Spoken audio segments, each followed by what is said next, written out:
जन्म ली। मुझे पता है कि किस किस कुरीतियों का सामना मेरी मुसलमान बेटियों को, बहनों को, माओं को करना पड़ता है। और वंदे मातरम, भारत माता की जय। ओम भगवते वासुदेवाय नमः। नमः पार्वती पते, हरे हरे महादेव। जय जय श्री राम।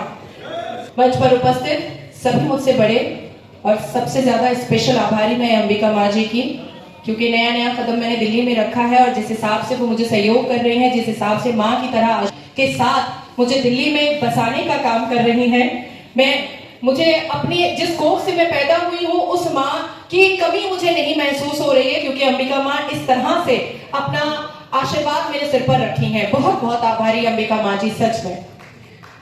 मंच पर जितने भी गुणवान व्यक्ति बैठे हैं उनके सामने मेरी जो प्रैक्टिकल एक्सपीरियंस है या किताबों की एक्सपीरियंस है वो उनके सामने कुछ भी नहीं है, कुछ भी नहीं है।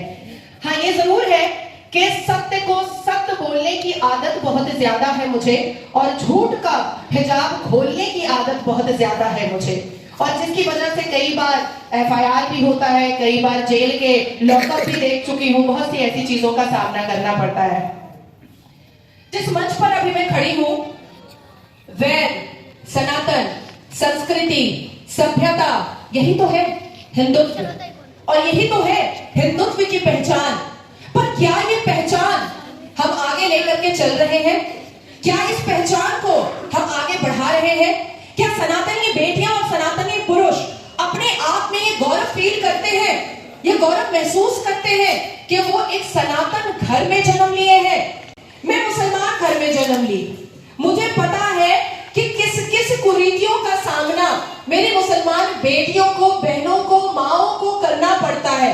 मुझे पता है कि जब बेटा पैदा होता है तो कैसे बचपन में ही उसके शरीर के अंश को काटा जाता है और किस पीड़ा से वो गुजरता है।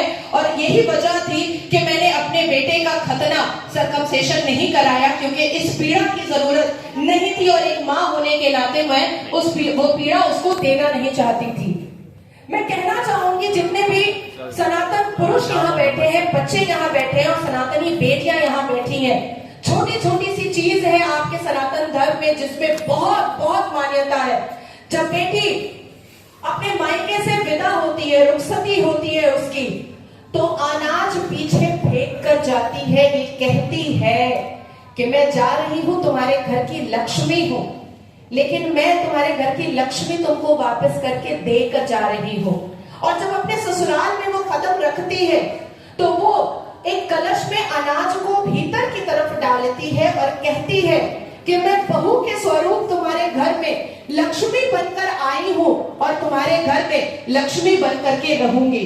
आप सोचिए कितनी खूबसूरत प्रथा है, कितनी खूबसूरत संस्कृति है कि अन्न के दाने से वो बताती है अपनी पहचान, अनाज से वो बताती है अपनी पहचान कि वो लक्ष्मी अपने माता पिता के घर पे भी थी और लक्ष्मी वो अपने ससुराल में भी है। लेकिन हमारी पहचान कभी 3 तलाक से होती है, हमारी पहचान कभी हलाला से होती है, हमारी पहचान कभी निकाह मुत्ता से होती है, हमारी पहचान कभी बच्चा पैदा करने की मशीन से होती है, हमारी पहचान कभी निकाह मसियार से होती है। हमारी पहचान ऐसी है कि चाचा का बेटा, मामा का बेटा, नाना का बेटा, खालू का बेटा, फूफा का बेटा सब हम पर गंदी नजर रखता है।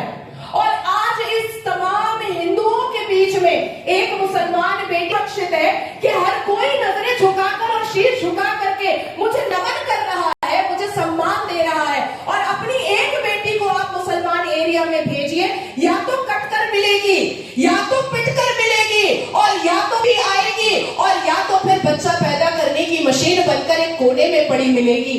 सनातन को बढ़ाइए, सनातन को अवेयर कीजिए, सबके दिलों में, सबके घरों में पहुंचाइए, क्योंकि मात्र इस धरती पर, इस पूरे ब्रह्मांड में एक ऐसा धर्म है सनातन जिसमें बेइंतहा संस्कार है। इसके अलावा बेटियों का सम्मान, महिलाओं का सम्मान, संस्कार, सभ्यता, संस्कृति किसी भी धर्म में नहीं है। ये पूरा ब्रह्मांड एक्सेप्ट करता है।